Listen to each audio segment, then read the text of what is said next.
You know what's crazy? The fact that for some of you, you have been listening to me, to my journey, for, I don't even know, like 3 years. And it's crazy because I have changed so much. I guess we have changed so much in the past 3 years. But through the power of podcasting, we are now tied together.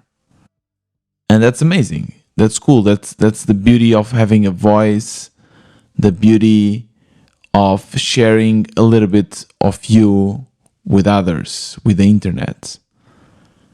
And I really advise anyone to do so. It's extremely therapeutical. It's really good to just sit down and talk to a mic. And funny enough, people care. I mean, this podcast, it doesn't have a lot of listeners.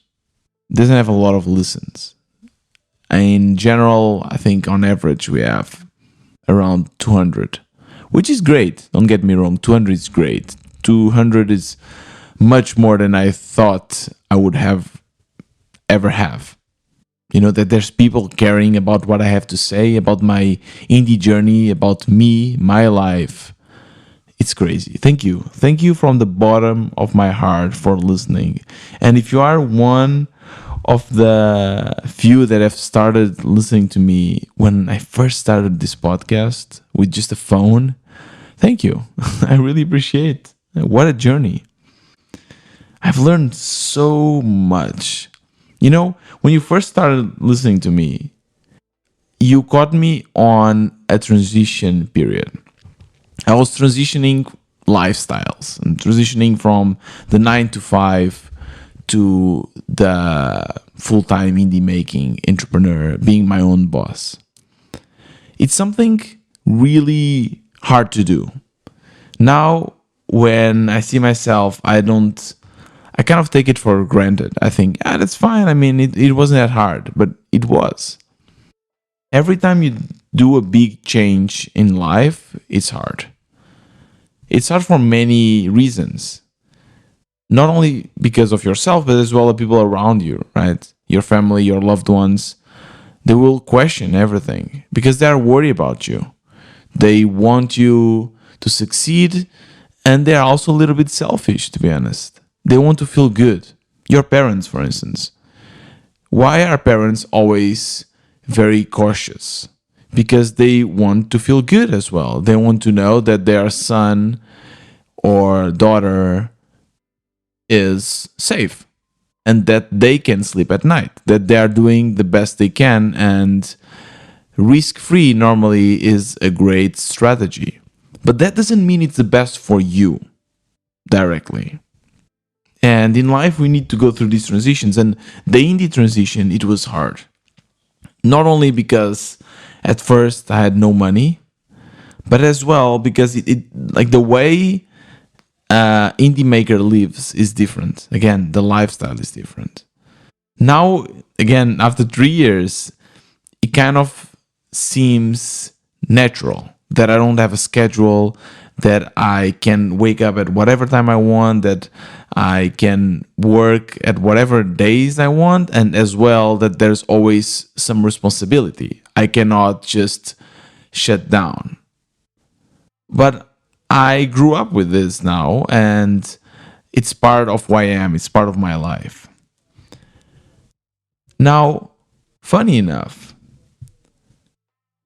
I still feel a bit of the pressure of society. Not necessarily about my job, no. That I think myself and everyone around me, they kind of accept it. I guess now it's easier because I'm making money, and there's, for my parents, for people around me, it's a little bit more risk-free. They don't feel so worried. But even at first, when I first told everyone that I was going to quit my job, my developer paying job, to just follow my instincts and start a project, well, at first they didn't really understand. They thought it was some kind of weird vacation I was doing. But then after, months, after like a year, they accepted it. They knew Tiago is following his heart, his passion. Even though I was making almost zero money, they accepted it.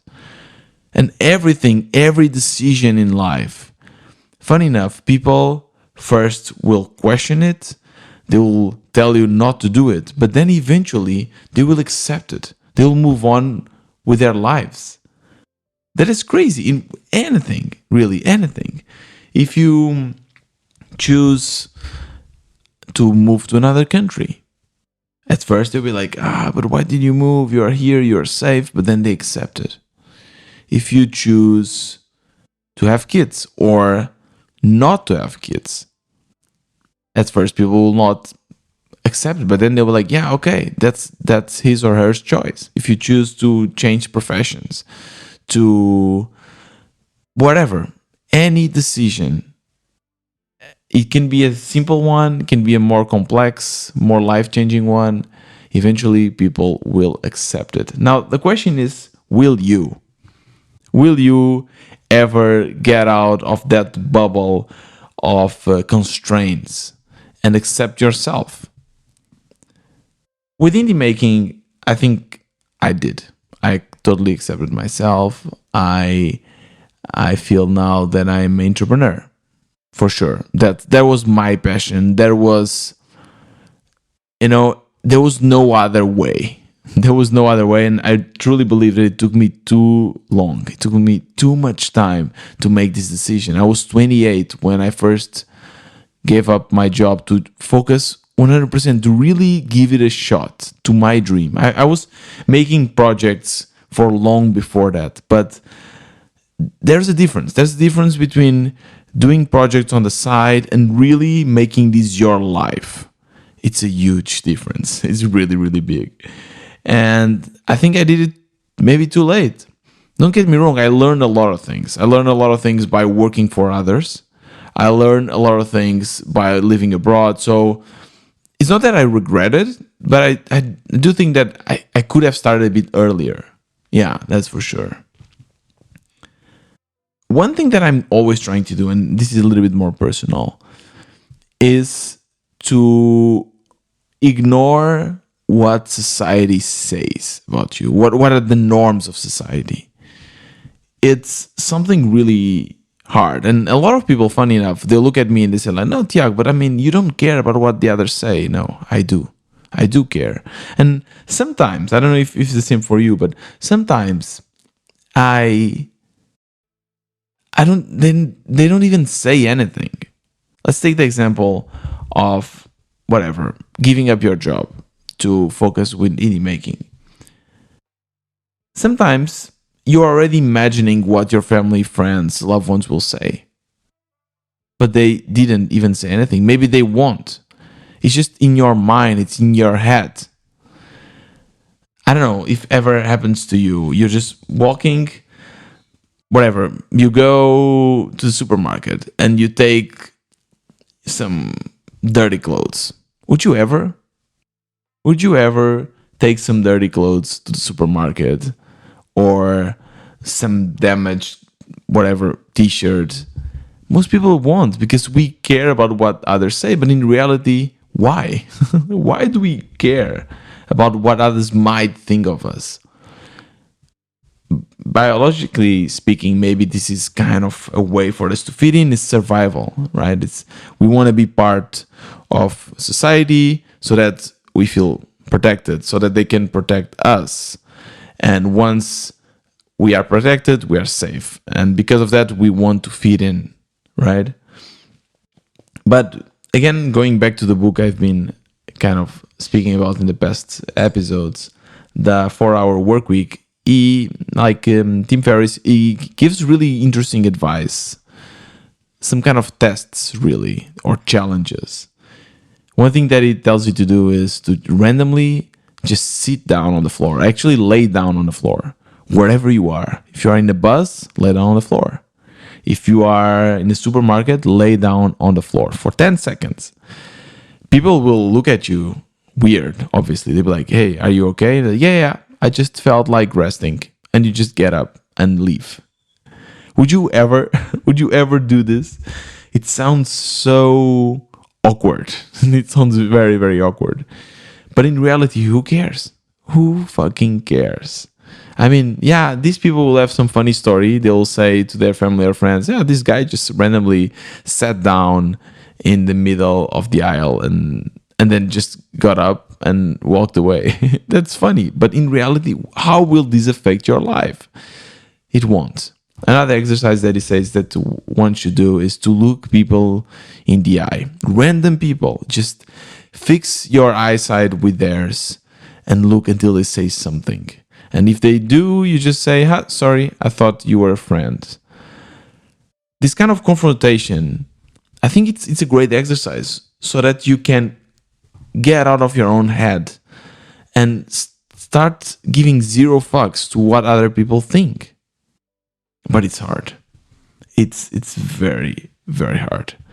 When you get to your 30s, like I am now, 30, wow, 1? Yeah, 31, getting 32. There's a lot of pressure in terms of here you should have things figured out. 20s are the years where everything is allowed. All right, that person just figured out whatever they want to do. But once you get to the 30s, you should have things figured out. You should have partner figured out. You should have whatever, maybe marriage, kids, mortgage or house or a profession or whatever. I don't know. There's certain standards. I don't know if you feel the same. At least I do feel that. I'm sure it's not the same everywhere in the world. But yeah, breaking free of this is not easy. Breaking free of these days of, yeah, things should be figured out. I should be keeping up because all of your friends start having kids. All of your friends start, whatever, getting married, getting seriously, getting a house, whatever. And it's I don't know. It's funny. It's funny how we humans think, and yeah, sometimes I still care about what they say, what they think. Even though they are not saying, I care about what society might think of me. Yeah. But at the same time, I'm trying to get better. You know, I really do this exercise of, let's say I have a social gathering or some awkward interaction. I mean, everyone has one, right? From time to time. So I have this awkward interaction, and in the past, I would think, oh my God, what would they think of me? And now I try to immediately move on, to stop thinking about it. Don't go spiraling.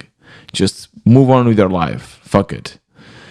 I try to do that, and I'm getting better. I'm definitely getting better. And again, following my passion as an entrepreneur and actually achieving something helped with my self-confidence and helped to believe in myself, that my things, my way also works. And that's so powerful. It's so fucking powerful when you feel that your ways, your ideas actually work, that you have the control over your life. It's really empowering. Yeah, that's for sure. So now I'm trying to figure out this kind of part, the part of like, how do I mix work with social life, right? If my partner and I are about to have, if we have a kid, or how would this kid fit in? How would this kid fit in this indie hacker's life? Is it possible even, right? Or do I need to just accept that I'll be a worst entrepreneur? So those are things that I've been trying to integrate in my way of working. How can I still be effective and still beat the market and beat the competitors and become a better entrepreneur even though I have a kid and responsibilities? How would this even fit in? So yeah, these are the kind of questions I started asking myself. We are not pregnant, but it's, I mean, one starts worrying, right? Like wondering how would that fit in? And I kind of came up with this conclusion, which is a business for me should have three main aspects, which is, or maybe let me start with this other way. I think that the way you make money, wealth, is not only with your profession, right? It can also be with your portfolio, with your investments. If you are making a good salary, you can actually make a lot of money, not only from your salary, but by investing your money. One thing that I recommend everyone to do is to just sit down and have kind of a money Excel sheet where you write down each month how much money you have, in the bank, how much money you have in ETFs, or where you have your money invested, right? If you have a house, how much is this house valued? If you have a car, how much is what's the car is hard because every month you need to kind of update and normally goes down, but you know what I mean? Try to write everything down and see how you're distributing your money. And it's a great exercise. It gives a little bit of peace of mind as well.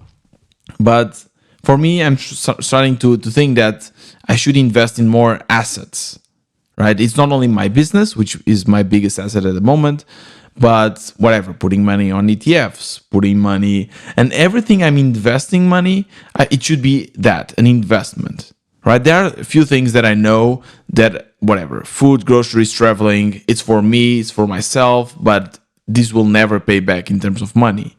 But there are other things like, buying a flat that will bring money eventually, right? If the market is right. So one thing that it's in common in all these kind of quote unquote businesses for me is they must have three important aspects. Three. First, or I'm not saying by priority, like all of the three are important, but one is it needs to be fun. It needs to be fun. Like, I need to be doing that with pleasure. I need to be happy to wake up in the morning and knowing that I'll be doing something fun. And I don't know, pod squeeze is fun. Building stuff is fun. But getting a house or an Airbnb is also fun, right? If you have this kind of business, a house, let's say you have a house that you are renting as an Airbnb in whatever, next to the beach. But then you can just go there for a week. Every year, you can go there for a week or 2 weeks and spend there your holidays. And that's fun. That's very fun. You can bring your friends, your loved ones, just go there. That's cool. So that's aspect number one, fun. Two, it needs to make money, right? Otherwise, not an investment. Otherwise, not an asset. It might be that some make more money than others, but in general, it needs to make money. And third is that it needs to be somehow passive. With that, I don't mean fully passive. There's no fully passive income. But it should work even without me putting a lot of attention into it. Funny enough, again, going back to the rental properties and housing and so on, it's a great way, it seems. I mean, it's fun, it makes money, and it's somehow passive. Sure, you still need to work a little bit on that. If you are renting, if there's a problem with a property or something, you need to fix it. But it's fortunately or hopefully it won't be every day, right? Maybe you will work a few hours per month, but you have there a good source of income, and it's fun. And the same with Pod Squeeze, for instance. And that's kind of what we're doing now with Pod Squeeze. How can we delegate some of our tasks so that I can regain a lot of my time and the business is still going? I can only focus in the things that I must do. And even those things, how can I automate those? So what I'm trying now is to, instead of frenetically waking up and checking all the metrics and stressing about it and changing strategies, no. I sat down, opened my calendar, and defined a bunch of important tasks. One, for instance, is, let's say, reviewing my metrics, business metrics. Now, instead of doing that every single day, sometimes twice a day, there's one day a week that I sit down and review the metrics and make decisions. All the other days, I just wait. I don't see it. I just wait. Because, again, it doesn't matter. Things can change in a day because, whatever, it's holiday. But that won't influence your strategy. You need more time. Other things like reviewing work of the people that work with us, right? Like if you have a freelancer working, I don't know, as a developer or with our podcast, I don't need to control their work every day. But if I have a specific day that I know, okay, let's start with every 2 weeks. I'll check what they're doing and I'll check how the metrics are going, and I will do adjustments. And if you see that every 2 weeks is too often,